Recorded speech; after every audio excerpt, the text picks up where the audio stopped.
আসসালামু আলাইকুম, সবাই কেমন আছেন? আলহামদুলিল্লাহ আমি ভালো আছি। আশা করছি আপনারা ভালো আছেন। আমার পেজে আপনাদের সবাইকে ওয়েলকাম। আজকে আমি ১ কেজির একটু বেশি একটু গরুর গোশত রান্না করব। সেখানে আমি ফার্স্টে তেল দিয়ে দিলাম পরিমাণ মতন, ১ কাপ পেঁয়াজ। এটা ভালো করে নেড়েচেড়ে একটু হালকা নরম বা একটু লাল হয়ে গেলে তারপরে এখানে আমি ১ কাপ পরিমাণে পানি দিলাম। তারপরে এখানে ১ চা চামচ আমি হলুদ গুঁড়ো দিলাম। তারপরে ১ চা চামচ ধনিয়া গুঁড়ো, ১ চা চামচ মরিচ গুঁড়ো, ১ চা চামচ লবণ। আর আপনার ঝালটা একটু বেশি যদি খেতে চান তাহলে ঝালটার পরিমাণ একটু বাড়িয়ে দেবেন। আমি একটু ঝাল কম খাই। তারপর ভালো করে নেড়ে চেড়ে নিতে হবে। একটু কষানোটা যত ভালো হবে আপনার রান্নার ততই মজা হবে। তারপরে এখানে অনেকক্ষণ নাড়াচাড়া করার পরে আমি এটা এলাচটা গুঁড়ো করে নিয়েছি। ঝোলটা অনেক মাখা মাখা হয়, এলাচটা তার জন্য আমি গুঁড়ো করে নিয়েছি। আর এখানে এলাচি, দারচিনি, লবঙ্গ দিয়ে দিলাম। তারপরে ভালো ভালো করে একটু নাড়াচাড়া করলাম। আর এখানে আমি টক দই দিয়ে রান্না করি না। আজকে টক দই যখন আছে তাই ভাবলাম একটু টক দই দিই। আমি এখানে ১ চা চামচের থেকেও একটু বেশি দিচ্ছি, বরফ ছিল তো তার জন্য।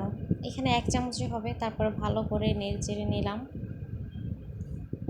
নেড়ে চেড়ে এবারকার গোস্ত ধুয়ে আমি আগে থেকেই রেডি করে রেখেছি। এখানে বিসমিল্লাহ কিন্তু অবশ্যই বলতে হবে। বিসমিল্লাহ বললে খাবারটা স্বাদটা বেড়ে যায়।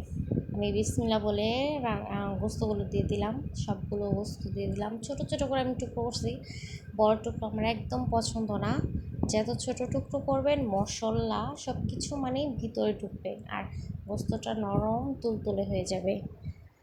তারপর এখানে আমি একটু নাড়াচাড়া করলাম। নাড়াচাড়া করার পরে ভালো করে নাড়তে হবে। কষানো মশলাটা যেন একদম গোস্তর উপরে সব জায়গায় লাগে, তার জন্য আমি ভালো করে নেড়ে চেড়ে নিলাম।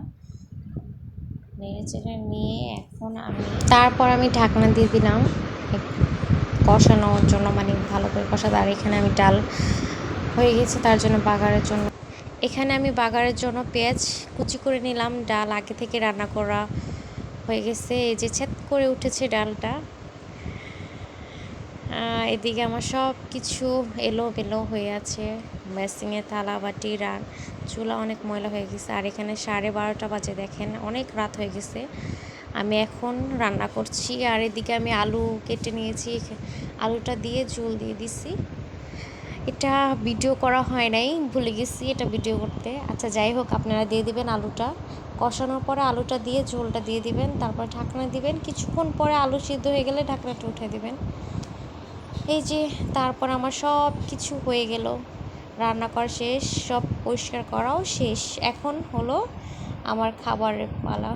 আর আমার রান্নাঘর পরিষ্কার থাকলে মনটা অনেক ভালো থাকে। এখানে গরু গোস্ত, ডাল, একটা মাত্র কই মাছ ভুনা করেছি, আর ভাত তো আছেই। সবাই ভালো থাকবেন। আল্লাহ হাফিজ, টাটা।